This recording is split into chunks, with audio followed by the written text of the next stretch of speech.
인터넷을 뒤지다 보니까 어느 잡지사에서 제공한 설문조사를 다루는 글이 있었습니다. 그 설문조사 내용이 참 흥미로웠는데요. 그 질문이 뭐냐 하니까 당신은 일상생활에서 마음이 상할 때 그것을 어떻게 푸십니까? 이런 질문이었습니다. 이 질문에 대하여 그 20대 그 젊은이들이 대답한 걸 보니까 참 내용들이 쭉 열거되는데 이렇습니다. 잔뜩 취하게 술을 마신다. 디스코텍에 가서 진땀 날 때까지 흔든다. 노래방에 가서 목이 쉬도록 소리 지른다. 문 걸어 잠그고 두문불출한다. 친구들과 통화하거나 만난다. 뭐 대충 이제 이런 식으로 응답을 했고요. 그런가 하면 같은 질문에 대하여 이제 나이가 조금 더 들어간 30대와 40대는 어떻게 대답했느냐? 제가 보니까 뭐 거의 대답이 좀 비슷합니다. 30대와 40대는 일상에서 마음이 상하면 어떻게 푸느냐 하니까 또 제일 먼저 나오는 게 역시 술입니다. 술을 마신다. 또 그 다음 나오는 게 무조건 집을 뛰쳐나간다. 이때부터 이제 장가를 갔기 때문에 이제 집을 뛰쳐나가는 게 이제 2위에 올라가 있습니다. 그 다음에 드라이브를 한다. 책을 본다. 친구를 만난다. 노래방에 간다. 뭐 이런 식의 대답들이 이제 쭉 열거가 됐는데요. 그 다음 질문에 대한 답이 참 제 마음을 짠하게 했습니다. 질문이 뭐냐 하니까 당신이 선택한 그 방법으로 상한 마음이 풀렸습니까? 그랬더니 거의 대부분이 제대로 풀지 못했다는 거예요. 그래서 이제 연이어 나오는 그 질문이 있는데 그 전에요. 그 제대로 풀지 못했다 그러는데 이제 이거를 쭉 서술로 푸르는 내용을 보니까 몇 가지 이런 것들을 소개했더라고요. 밤새도록 술 마시고 속 썩여 죽을 뻔했다. 밤새도록 술 마시고 그 다음날 해장국 먹느라고 돈만 들어갔다. 차 몰고 집 나갔다 교통사고를 당했다. 노래방 가서 소리 지르며 노래 부르다가 이비인후과 신세를 졌다. 뭐 이런 식의 이제 그 결과들을 쭉 언급을 해 놓았는데요. 그래서 이제 그 다음에 질문이 뭐냐 하니까 이게 참 제 또 관심을 끄는 질문이었습니다. 당신이 선택한 방법 가운데 어느 방법이 가장 좋은 방법이라고 생각하는가? 그랬더니 거기에 대한 대답이 이랬습니다. 나를 이해해주는 친구를 만나서 속을 털어놓고 이야기하는 것이다. 그 답을 다 알면서 왜 그 술 마시고 노래방 가서 노래 부르고 막 소리 지르고 왜 그렇게 하느냐 하니까요. 그 다음 질문 때문이에요. 나를 이해해주는 친구를 만나 속을 털어놓고 이야기하는 게 내 마음의 상함을 치료하는 가장 좋은 방법이라고는 알고 있는데 그래서 그 다음 질문이 이렇습니다. 그럼 당신에게는 그런 친구가 있느냐? 있다면 몇 명이나 있느냐? 이 질문에 대해 가지고 92.5%가 없다라고 응답을 했습니다.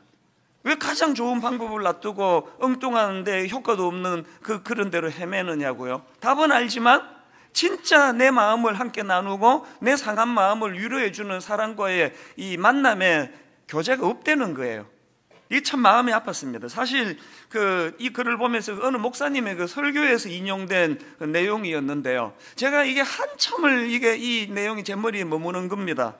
이 설문조사 결과에는 이 시대를 살아가는 현대인들의 피곤함, 그리고 또 그 피곤함을 풀지 못하는 그래서 힘들어하는 현실 뭐 이런 것들이 다 녹아 있는 거 아닙니까?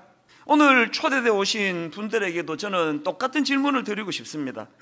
여러분은 여러분의 일상에서 마음이 상할 때 그거 어떻게 푸십니까?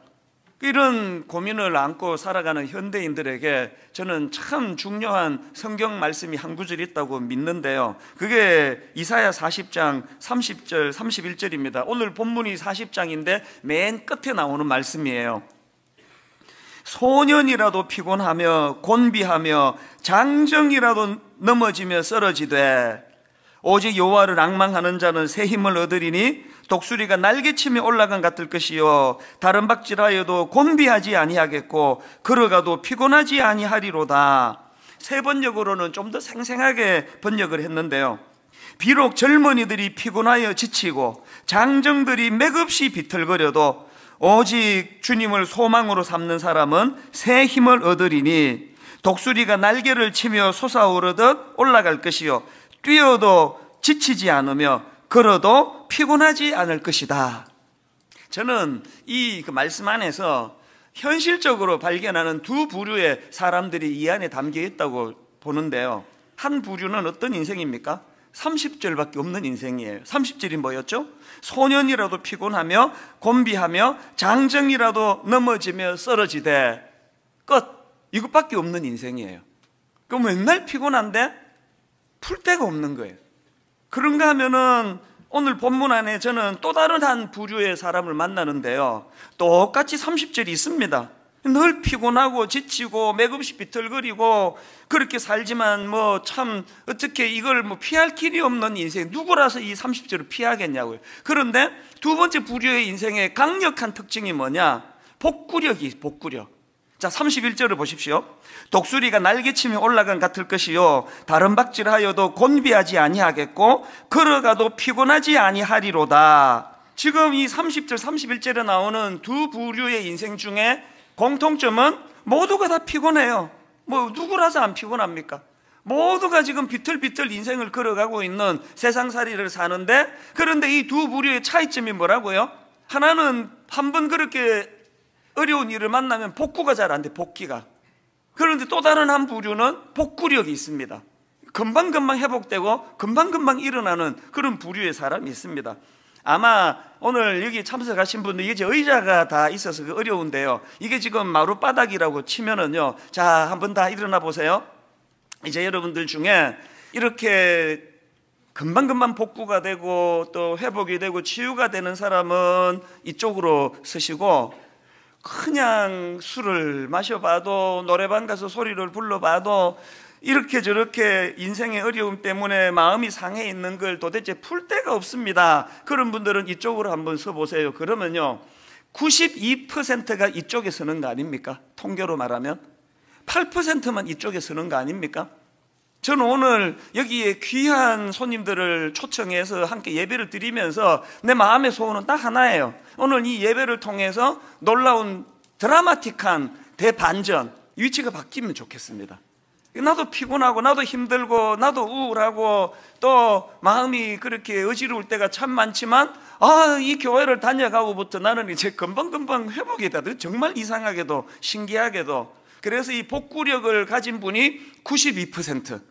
참 어려움 속에 있는 분들은 여전히 복구가 안 되는 분 한 8% 이렇게 대반전이 일어나면 좋겠다는 그런 마음의 소원을 가지고 제가 오늘 이 본문 말씀을 준비를 했거든요.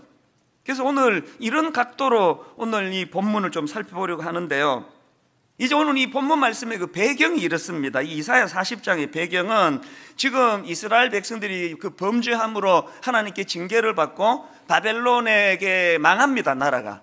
그리고는 그 귀한 백성들이 지금 바벨론의 그 적국의 나라에 포로로 끌려가 있는 상태예요. 오래 지금 포로 생활로 지쳐 있고 또 신음하고 있는 그 상태에 있는 이스라엘 백성들에게 하나님께서 위로의 말씀을 주시고 예언의 말씀을 주시는 게 오늘 본문의 말씀이에요. 그래서 이사야 40장 1절에 보니까 너희의 하나님이 이르시되 너희는 위로하라, 내 백성을 위로하라, 그렇게 위로의 말씀을 선포하고 바로 연이어 나오는 2절에서 이런 말씀이 나옵니다. 너희는 예루살렘의 마음에 닿도록 말하며 그것에게 외치라. 그 노역의 때가 끝났고 그 죄악의 사함을 받았느니라. 무슨 뜻입니까? 이제 곧 해방될 거라는 거예요. 지난주 말씀드렸죠? 하나님의 위로는요, 그 은발의 오줌 누는 위로가 아니에요. 뭐 잠깐 요 위로가 될 듯 말 듯 하다가 소용없는 그런 위로가 아니라 대안을 갖고 계시는 위로예요. 글쎄요, 이런 말씀이 그 자기에게 들려졌다 했을 때 그 이스라엘 백성들의 그 위로받는 건 뭐 이런 말로 다 못했을 겁니다. 그런데 중요한 게 뭐냐, 이런 말씀을 이제 쭉 앞쪽에서 선포를 하고 언급을 했는데 9절에 보니까 하나님이 뭘 강조하시느냐, 아름다운 소식을 시온에 전하는 자여 너는 높은 산에 오르라. 아름다운 소식을 예루살렘에 전하는 자여 너는 힘써 소리를 높이라. 두려워하지 말고 소리를 높여 유다의 백성들에게 이르기를 너희의 하나님을 보라 하라. 이 말씀의 의미를 지난주에도 살펴봤는데 이 뭘 의미합니까? 지금 이스라엘 백성들이 그 포로 생활 가운데 있는 현실을 힘들어하기 때문에 오매불망 기다리는 거는 해방이에요. 해방. 집으로 돌아가는 거예요. 다시 귀환하는 거예요. 그러니까 이제 막 모든 관심이 이제 이 포로로부터 풀려나 귀환하는 거라고 하는 거기에 있는 초점이 거기에 가 있는 그들에게 하나님이 뭘 상기시켜 주기를 원한다고요? 지난주에 살펴본 것처럼 세 번역으로는 이게 여기에 너희의 하나님이 계신다. 또 영어 NIV 성경으로 보니까 Here is your God 이렇게 돼 있더라고요. 뭘 상기하라고요? 그 결과물인 이제 해방이 돼가지고 포로 생활을 끝내고 집으로 가는 그것도 너무나 중요하지만 더 근원적으로 더 본질적으로 그 일이 어떻게 가능하게 된지에 대한 생각을 초점을 흐리면 안 된다는 거예요. 그게 바로 여기에 너희의 하나님이 계신다. Here is your God. 제가 앞에서 그 설문조사 말씀을 드리지 않았습니까? 일상에서 마음이 상할 때 그걸 풀 수 있는 방법이 없어 힘들어하는 그것도 문제지만 왜 못 푸느냐 했을 때 나를 이해해주는 그런 대상을 만나서 속을 털어놓고 그걸 함께 나눌 사람이 없어서 이것도 참 그 가슴 아픈 이야기 아닙니까? 그 이런 맥락으로 제가 오늘 이 본문 말씀 여기에 너희의 하나님이 계시다 또 Here is your God이라고 하는 그 상기시켜 주시는 그 초점이 결과물보다 중요한 게 그것을 가능하게 하신 하나님을 주목해야 된다는 이 말씀을 제가 읽으면서 그 신약의 사건 하나가 떠올려졌습니다. 여러분도 다 아시는 유명한 사건인데요. 사도행전 3장에 보면은 예수님의 제자 그 사도 베드로와 요한이 이제 성전으로 이제 기도하러 가는 중인데요. 성전 문 앞에서 구걸하는 장애인을 만납니다. 사도행전 3장 3절부터 5절입니다. 그가 베드로와 요한이 성전에 들어가려 함을 보고 구걸하거늘 베드로가 요한과 더불어 주목하여 이르되 우리를 보라 하니 그가 그들에게서 무엇을 얻을까 하여 바라보거늘 오늘 본문으로 빗대 말씀을 드리자면 온통 지금 포로 해방 이제 나는 이제 해방되어 조국으로 되돌아가는 거 이것만 지금 집중하고 있는 같은 상황이에요. 그 거지 입장에서 이제 배가 고프기 때문에 그 동전 두 입 자기 배를 이제 채워줄 수 있는 동전 한 입 두 입이 저 주머니 안에 들어있다는 것 때문에 그걸 주목하고 있는 거예요. 그렇게 집중해서 지금 얻어낼 동전에게 마음을 쓰고 있는데 베드로가 선포한 게 6절입니다. 베드로가 이르되 은과 금은 내게 없거니와 내게 있는 이것을 내게 주노니 나사렛 예수 그리스도의 이름으로 일어나 걸으라고 뭘 상기시킨 겁니까? 오늘 본문으로 말하자면 Here is your God. 네가 집중해야 되는 거는 은과 금, 한 끼 끼니를 때우는 그래서 그 문제가 해결되는 그것으로서가 아니라 그 일이 가능하다고 하는 근원적인 것 예수 그리스도의 이름 이쪽으로 지금 시선을 옮기고 있는 거거든요. 제가 이 구절이 왜 지난주에 떠올라졌냐 하면은요 이 베드로의 이 선포가 가져다 준 놀라운 두 가지 결과 때문이에요. 어떤 결과가 일어났습니까? 첫 번째는요 근원적으로 문제가 해결이 됐습니다. 근원적인 문제 해결. 자 3장 7절을 다시 보십시오. 오른손을 잡아 일으키니 발과 발목이 곧 힘을 얻고 여러분 그 던져주는 동전 한 푼으로는요 근원적인 문제 해결이 안 됩니다. 잠깐 그 배를 또 뭐 채울지는 모르지만 인심 좋은 그런 분을 만나면 뭐 한 두 끼까지는 해결이 될지 모르지만 그 근원적인 해결이 아니에요. 그런데 베드로가 선포한 예수 그리스도의 이름은 근원적인 문제를 해결해 준 거 아닙니까? 발과 발목이 곧 힘을 얻고 그 다음에 제가 주목하는 건 두 번째예요. 그 선포가 가져다 준 능력이 뭡니까? 기쁨을 회복시켜요. 희열.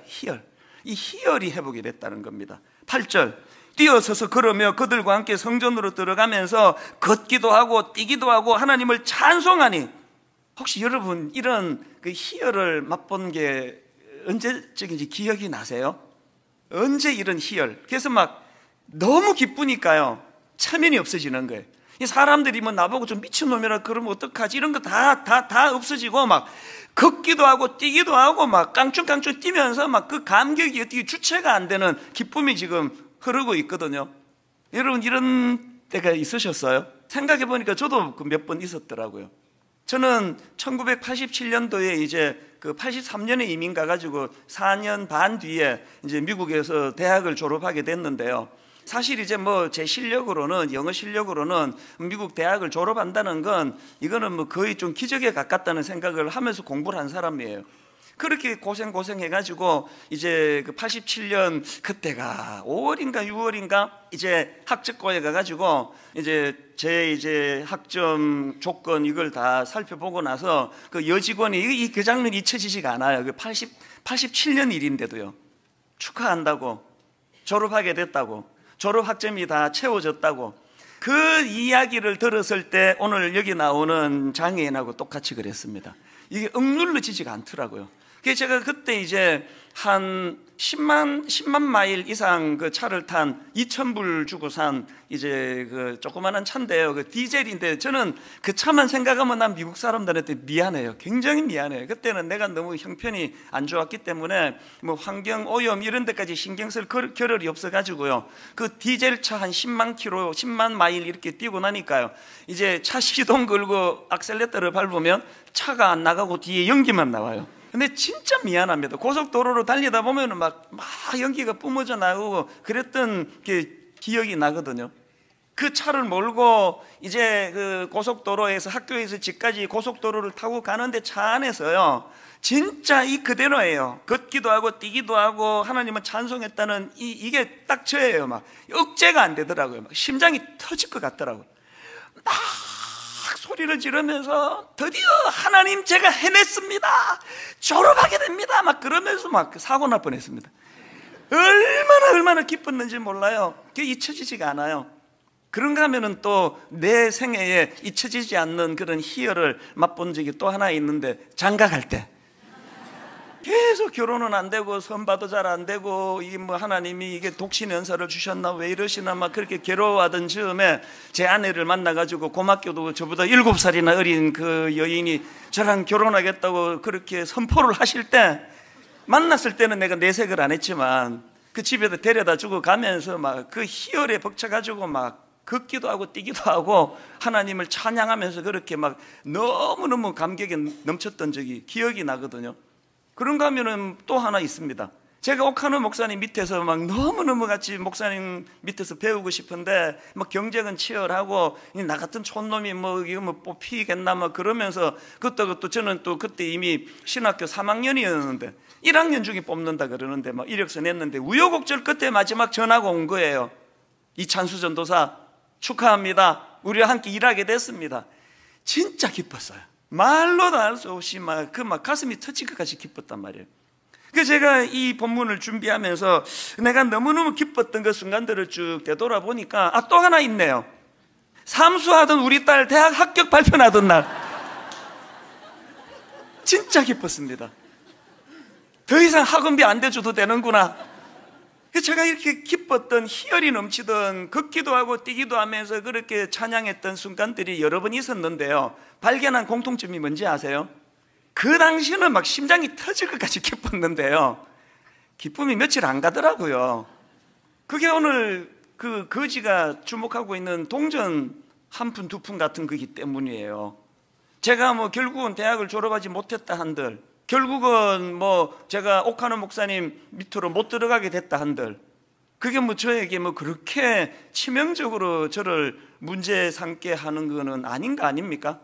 역으로 똑같이 그렇게 원하던 일들이 일어나 가슴이 터질 것 같았지만 기쁨이 그렇게 영구적이진 않더라는 거예요. 그래서 제가 이것들을 쭉 돌아보니까요, 정말 내 가슴 속에 지속적으로 감동이 식어가나 하면 또 회복이 되고, 이제 감동이 식었나면 또 살아나는 게 1983년 미국 가서 죽을 고생하는 가운데 주님이 나를 인격적으로 만나주시고 날 구원해 주신 십자가 사건을 통해 내가 변화되었다, 내 영혼은 이제 구원받았다, 그 주님을 만난 그 사건이야말로 40년 가까이 지나가는 오늘에게까지 변치 않는 기쁨이 되더라는 거예요. 이게 나사렛 예수 그리스도의 이름으로예요. 저는 오늘 이런 맥락에서 이제 이 본문 말씀에서 선포되는 여기에 너희의 하나님이 계시다, Here is your God, 왜 9절의 말씀을 너희들이 상기해야 된다고, 그렇게 이것을 외쳐야 된다고, 선포해야 된다고 그렇게 말씀하시는가? 여러분, 제가 앞에서도 말씀드렸지만 이 이사야서 40장 본문의 배경은 이제 현실적으로 포로 생활에 지쳐있던 이스라엘 백성들이 이제 곧 해방될 것이라고 하는 그것을 선포하는 예언의 말씀이지만요, 그런데 여러분, 오늘 본문에서의 예언은 이중적인 의미를 가진 예언의 그 뜻만 있는 게 아닙니다. 이걸 좀 살펴보면서 이제 이 두 가지가 우리 안에 어떻게 조화롭게 자리를 잡도록 할 것인가, 이 문제를 좀 풀어나가고 싶은데요. 자, 첫 번째로 오늘 그 본문에 예언되는 말씀들이 이중적인 성격을 가졌다면 본문에서 발견되는 이중적인 예언의 그 첫 번째 의미가 뭐냐? 아까 말씀드린 그대로 현실적인 포로 해방이에요. 이게 그들에게 얼마나 벅찬 감격입니까? 니들이 범죄한 것 때문에 나라가 망했고, 니들이 범죄한 것 때문에 지금 남의 나라에 포로로 끌려갔는데 죽을 때까지 비참하게 죗값을 치르다가 인생을 끝내라, 너희들은 그렇게 살게 돼 있다, 이렇게 선포하지 않으시고, 아까 읽어드렸잖아요, 2절에 그 노역의 때가 끝났고 그 죄악이 사함을 받았느니라. 이 선포가 오늘 본문에 담겨져 있는 예언의 첫 번째 의미라니까요. 이게 저에게도 왜 이게 이렇게 의미가 되는지 아세요? 오늘 이 땅을 살아가는 저와 여러분 모두가 다 지금 억압과 눌림과 중독의 상태 아닙니까? 어딘가에는 지금 포로로 지금 그렇게 우리의 영혼이 지금 붙잡혀 있는 거 아닙니까? 제가 이 설교를 준비하느라고 여기저기 자료를 찾아보니까요, 지금 우리나라 젊은이들 20대 30대 그 도박 중독, 이게 지금 점점 급증한대요. 심지어는 10대까지도 지금 인터넷으로 그 도박 중독에 자꾸 지금 노출이 된다는 거예요. 중독이 뭐예요? 포로 아닙니까? 포르노 중독? 그 포르노의 포로 아닙니까? 그 장가도 간 남자가 그 포르노 보고 있는 게 너무 자기가 그 용납이 안 되는 민망한 일인데 그 왜 못 끊습니까? 포로예요, 포로.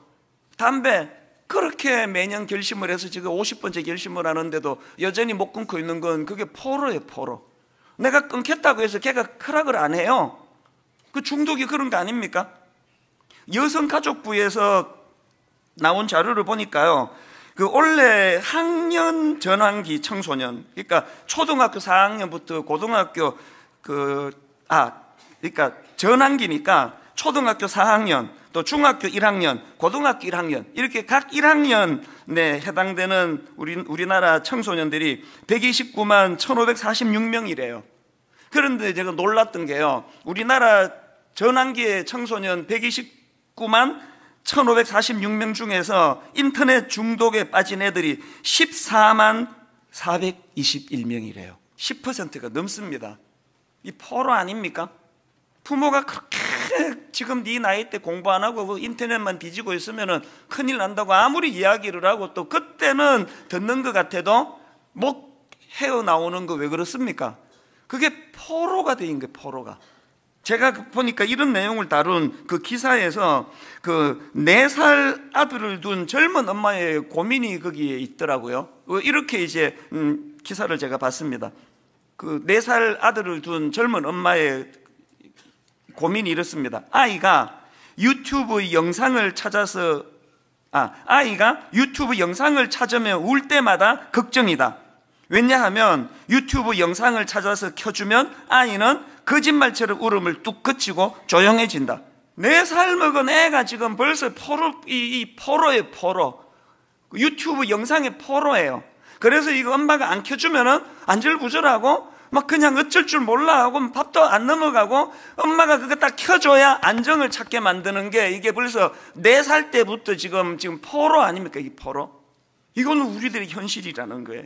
그래서 여러분, 이게 오늘 이 땅을 사는 우리와 우리 자녀들의 현실적인 고민인데요, 복음은 또 하나님은 그 바벨론의 포로로 끌려간 이스라엘 백성들을 현실적으로 해방시켜 주시듯이 우리들의 삶 가운데도 이 현실의 문제를 개입하시고 현실의 문제를 풀어주시는 능력이라는 거예요.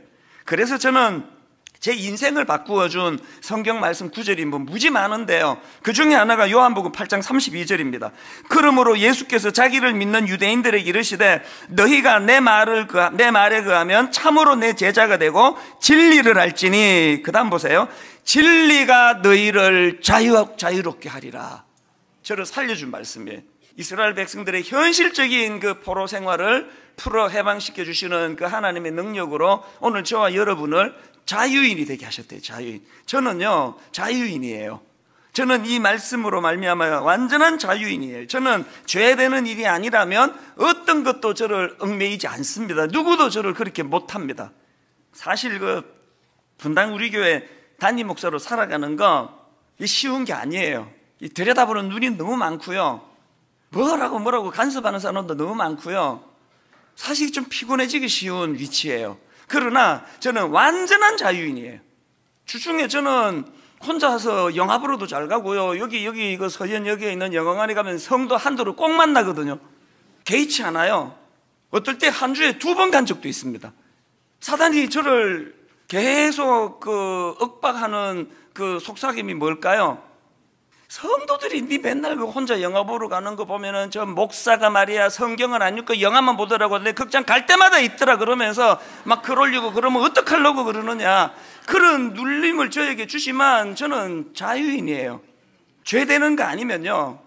그리고 또 그 영화관에서 자꾸 한 달에 표를 5장이나 주는데 어떡합니까?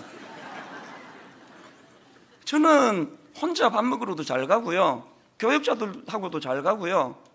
이게 죄 되는 거 아니라면 사람이 시선 때문에 아침에 또 공복에 빠르게 걷는 게 좋다 그래가지고 저는 출근할 때 가방 안에 그 야채 도시락 넣어가지고 양복 입고, 그것도 또 좀 운동화가 좀 튀어요. 색깔 있는 운동화 신고 막 중앙공원으로 뛰어서 교회를 가다 보면 성도님들 꼭 한두를 꼭 만나거든요. 부탁하는데 그때 좀 아는 척 하지 말아주세요.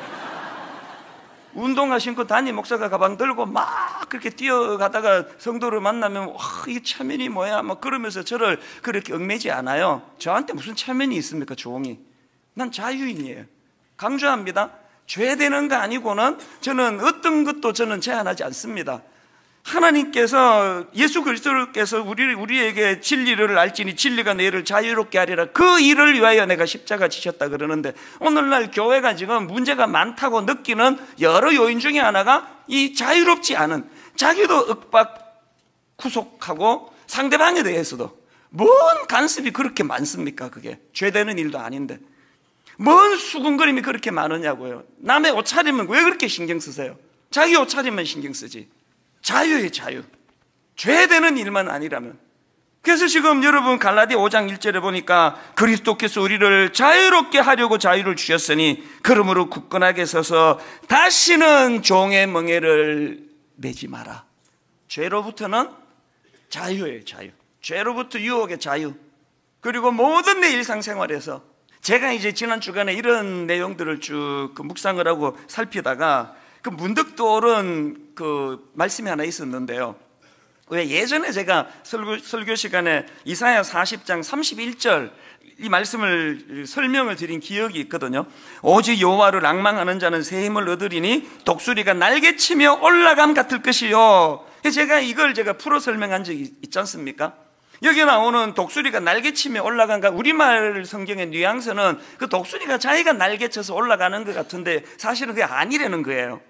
영어 성경 버전으로 보니까 독수리가 날개치며 올라간 같을 것이요, 이거를 soaring on wing like eagles 이렇게 되어 있더라고요. 이 soaring이라는 단어를 제가 사전을 검색을 했더니요, 날아오르는, 또 원대한, 또 급상승하는 이런 뜻을 가지고 있는데, 이 soaring이라는 단어의 또 다른 한 의미가 뭐냐 하니까 글라이드 활공이라는 뜻을 갖고 있대요. 글라이드 아시죠? 여러분, 글라이드는요 자기가 날개짓 해가지고 오르는 도구가 아니잖아요.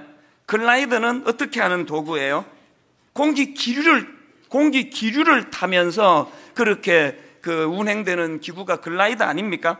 지금 독수리가 날개치며 올라간 같을 것이요 할 때 왜 이 soaring이라는 단어를 썼을까요? 독수리가 지금 자기가 날개짓해서 오르는 게 아니라는 거예요.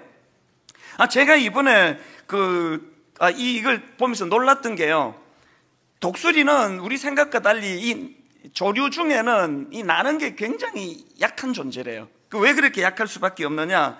독수리가 날개를 펼치면 어떤 건 그 날개가 2m가 넘는데요. 여러분 다 아시지만 제대로 날려면은 가벼워야 되잖아요. 그래서 비행기 탈 때 무게가 좀 무거우면 돈 더 받잖아요. 가벼워야 잘 날 수 있는 거 아닙니까? 그런데 날개가 그렇게 무거워가지고 어떻게 잘 날 수 있겠냐고요. 독수리가 어떻게 저 창공을 그렇게 잘 나르느냐? 독수리는 자기 날개짓으로 오르는 게 아니고요, 태양열이 땅에 비치면 이제 공기가 따뜻해지는데 그 따뜻한 공기가 위로 상승하게 된다는 거예요. 독수리는요, 그 따뜻한 공기가 위로 상승할 때 그게 이제 상승 온난 기류라 그러는데 그 기류에 자기 몸을 맡기는 게 독수리래요. 그게 독수리 날개쳐가 아니에요. 독수리 날개 피기만 하면 되는 거예요. 자기 실력으로 날아오르는 건 참새예요, 참새. 참새는 자기 실력으로. 여러분, 참새처럼 살지 마시기를 바랍니다. 그 40장 30절에 소년이라도 피곤하며 곤비하며 할 때 이 소년은요, 그 인생의 가장 전성기에 속하는 젊은 남자를 표현하는 거 아닙니까? 기억나십니까? 10대, 20대 한 자리에서 라면 막 3개, 4개씩 끓여 먹고 막 노는데 한 3일씩 막 한숨도 안 자고 날밤을 새고 놀아도 금방금방 회복이 되고, 이게 지금 소년이라도 피곤하며 곤비하며예요. 그렇게 인생의 가장 전성기인, 그냥 막 한 3일씩 안 자도 문제가 없던 인생의 가장 젊은 그때라 할지라도 어떻게 해요? 피곤하고 곤비하대요. 참새처럼 살지 마세요. 독수리처럼 날개를 펴 하나님의 은혜의 기주에 자기를 맡기기만 하면 된다는 거예요. 지난주 수요일 날 또 모 종합병원에 이비인후과 내시경 성대 내시경 검사 받고 왔거든요. 지난 8월 말에 새세면 축제 앞두고 특세 앞두고 목이 그때 완전히 가가지고 그때는 막 영상으로 예배를 드리고 그렇게 병원에 갔더니 이 목 상태가 이제 너무 안 좋아가지고 수술해야 될지 모르겠다고 그 정밀 검사 받아야 된다고 할 때 그 병원 1층에 복도에 앉아서 만감이 교차하고 마음의 두려움이 오고, 사실은 지금도요 수술하고 나면 3달 설교를 못한다 그러기 때문에 지금 이 새세면 축제도 외부 강사가 지금 하고 있을 거예요. 지금 그때 수술했으면. 그때 제가 죽으면 죽으리라, 수술 안 한다 그렇게 하고 이제 8월 말에 선포하고 오늘까지 온 거 아니면 지난 수요일까지 이후로 아시죠? 소리 지르 특세하고 새세면 축제하고 틈틈이 또 지방 내려가서 또 설교하고 그렇게 목 쉴 새 없이 왔고, 더 중요한 거 특세 이틀째인가 3일째인가 열받아가지고 병원에 제조한 약 다 끊어버렸거든요. 모든 약 다 끊고 지방에서도 막 그냥 한약도 보내주고 보내준 거 다 먹으니까 소화가 안 돼가지고 배 아파 죽을 것 같아가지고 약 다 끊었거든요. 그리고 병원에 가서 내시경 검사 지난 수요일이 너무 궁금했습니다. 하나님의 절묘한 진단이 나왔습니다. 절묘한. 놀랍게도요, 분명히 지금 내 이 소리가 좋아졌는데 그 결절이 아직도 있대요. 안 없어졌대요. 또 놀라운 거, 근데 수술은 안 해도 된대요. 작아졌대요. 아니 그때부터 제가 목 안 쉬고 계속 무리하게 질렀는데 이게 왜 수술 안 해도 되는 거 작아졌을까요? 그리고 왜 그 성대에 있는 그 결절은 아직도 있어야만 할까요? 하나님은 겸손케 하시고 또 하나님은 여전히 일하고 계신다는 걸, 글쎄요, 뭐 우연히 그렇게 됐는지 모르겠지만 저는 신앙으로 그렇게 고백합니다. 그 진단을 받을 때 Here is my God, 하나님이 나와 함께하고 계시기 때문에. 그런가 하면은 두 번째로 본문에서 발견되는 예언의 의미가 하나 더 있는데 그게 뭐냐, 장차 오실 메시아에 대한 예언이에요. 5절, 여호와의 영광이 나타나고 모든 육체가 그것을 함께 보리라. 이는 여호와의 입이 말씀하셨느니라. 10절, 보라, 주 여호와께서 장차 강한 자로 임하실 것이요 친히 그의 팔로 다스릴 것이라. 이게 포로로부터 해방하도록 도와주시는 하나님의 은혜에 대한 메시지이기도 하지만 오실 메시아 예수 그리스도의 예언이에요. 여러분, 이 예언 중에 1번만 강조하면요, 그래서 현실적으로 어려운 문제가 해결이 되고 중독이 풀려지고 뭐 상처가 낫고 성대가 고침받고 이것만 강조하면요, 우리는 배부른 돼지 같은 종교예요. 이게 오늘 대형교회, 저 같은 교회 목사들이 일으키는 수많은 무리에 대해서 여러분 진짜 제가 머리 숙여 사과합니다. 죄송합니다. 변질된 모습이에요. 우리가 믿는 신앙은 그런 배부른 돼지 만드는 종교가 아니에요. 그런가 하면 현실의 문제는 전혀 무시하고 장차 죽으면 천국 간다 이것만 강조하는 그런 교회라고 한다면 그건 뜬구름 잡는 종교예요. 아무 의미 없습니다. 이 둘의 조화예요. 오늘 여기 계시는 하나님, 이 성대 하나조차도 외면하지 않으시고 저의 유익을 위해서도지만 이런 큰 집회와 행사에 지장받지 않도록 세밀하게 간섭하시는 하나님, 또 그런가 하면은 현실에 함몰되지 않도록 꿈꾸게 하시고 오실 주님을 기다리게 하시고 소망하도록 하시는 것, 이 두 가지가 조화가 이루어지고 있다면 건강한 신앙이에요. 오늘 분당 우리 교회 성도들이 이 두 가지 잣대로 자기의 신앙을 점검해 보시기를 바랍니다. 여러분 마틴 루터킹 목사 다 아시죠? 1963년 8월 28일 워싱턴 평화대행진 됐던 그 명연설, 나에게는 꿈이 있습니다.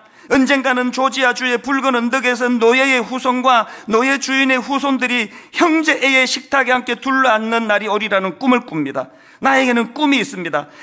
내 아이들이 피부색이 아니라 인격에 따라 평가받는 그런 나라에 살게 되는 날이 오리라는 꿈입니다. 옛날에 그 고등학교 때 성문종합 영어 100개 가지고 외우던 기억나십니까? 명연설 중에 명연설. 그런데 여러분, 루터킹 목사님이 이 명연설이 오늘 본문 이사야 40장을 배경으로 썼다는 건 아십니까? 오늘 나에게는 꿈이 있습니다. 어느 날 모든 계곡이 높이 솟아오르고 모든 언덕과 산은 낮아지고 그친 곳은 평평해지고 굽은 곳은 곧게 펴지고 하나님의 영광이 나타나 모든 사람이 함께 그 광경을 지켜보는 꿈입니다. 믿음은 말도 안 되는 꿈. 여러분, 그 당시에 그 흑인들이 인간 취급이 안 되는 상황인데 어떻게 시커먼 피부를 가진 내 아이가 백인들의 손을 잡고 조지아주 언덕을 거닌다는 이런 꿈을 꿀 수가 있느냐고요. 제가 언젠가 아틀란타를 방문했을 때 그 루터킹 목사님의 I have a dream이라는 그 연설이 떠올라서 얼마나 내가 마음이 벅찼는지 모릅니다. 절대로 이루어질 것 같지 않던 그 꿈을 하나도 남김없이 허락해 주시고 이루어 주시는 하나님, 흑인 대통령까지 배출이 되는, 여러분 신앙은 메시아를 기다리는 거예요. 꿈을 꾸는 거예요. 절대로 이 문제는 해결되지 않을 것 같은 그 문제를 가지고 I have a dream. 결론을 이렇게 맺기 원합니다. 여러분, 초대교회에 그렇게 핍박이 많던 그 초대교회 성도들이 그 어마어마한 네로 황제를 위시한 그런 끔찍한 핍박을 견디게 만든 힘이 어디서 나왔는지 아십니까? 성경의 맨 마지막에 이렇게 끝납니다. 요한계시록 22장 20절. 이것들을 증언하는 이가 이르시되 내가 진실로 속히 오리라 하시거늘 아멘. 주 예수여 오시옵소서. 주 예수의 은혜가 모든 자들에게 있을지어다. 아멘. 21절로 끝나는 게 성경이에요. 여기 나와 있는 아멘 주 예수여 오시옵소서, 이거는 아람어로 마르나타를 번역해 놓은 거예요. 죽을 것 같은 현실의 고통 속에서도 오실 메시아, 한 번 하신 약속은 시건치 않아 하시는 그 하나님께서 다시 땅에 메시아를 보내주실 것이라고 말씀하셨다는 그 소망, 그 꿈, 여러분, 저와 여러분도요, 이 두 가지의 오늘 그 예언의 의미, 현실의 중독을 포함한 억압된 우리 가슴 아픈 이 문제들을 풀어주시는 하나님, 그런가 하면 꿈꾸게 하시는 하나님, 더 중요한 것 메시아를 소망하게 하시는 그 하나님, 이 조화를 잘 갖춘 건강한 신앙인, 또 오늘 초대받아 오신 손님들 되시기를 주님 이름으로 축복합니다.